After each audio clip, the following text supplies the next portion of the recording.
Saya akan menjelaskan teori klasik menurut Adam Smith. Menurut Adam Smith, dalam bukunya yang berjudul An Inquiry into the Nature and Causes of the Wealth of Nations, pertumbuhan ekonomi dipengaruhi oleh dua aspek utama, yaitu pertumbuhan produksi atau output total dan pertumbuhan penduduk. Dalam aspek output total berkaitan erat dengan proses produksi yang mencakup tiga unsur di bawah ini. Yang pertama, sumber daya alam. Sumber daya alam merupakan faktor utama dalam proses produksi.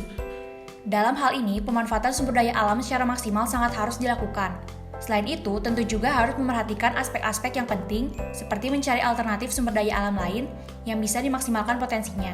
Karena, jika sumber daya alam yang tadi habis, maka tentu pertumbuhan output akan terhenti, yang dimana pasti akan berimbas pada produksinya.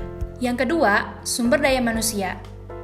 Dalam pertumbuhan output, maka sumber daya manusia berperan cukup sentral. Tentunya, dalam hal ini, keseluruhan faktor produksi sangat berkaitan erat dengan tenaga kerja.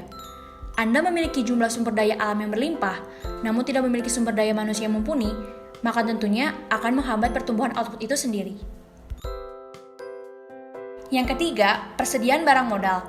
Modal merupakan penyeimbang dan faktor penting dalam pertumbuhan output dan produksi. Ketersediaan modal dapat memengaruhi pertumbuhan output dan produksi itu sendiri. Dalam hal ini tentunya, penggunaan modal harus dapat berpengaruh pada proses pertumbuhan dan peningkatan output. Secara lazimnya, bahwa ketersediaan modal akan dapat memicu peningkatan proses produksi produk dan jasa. Dalam aspek pertumbuhan penduduk, Adam Smith menyatakan bahwa pertumbuhan penduduk yang tinggi dipengaruhi oleh peningkatan upah yang tinggi. Dengan kata lain bahwa orang akan berani menikah muda jika upah yang diterima lebih tinggi, sehingga hal ini akan mempercepat proses kelahiran dan kemudian secara langsung berpengaruh pada tingkat pertambahan jumlah penduduk.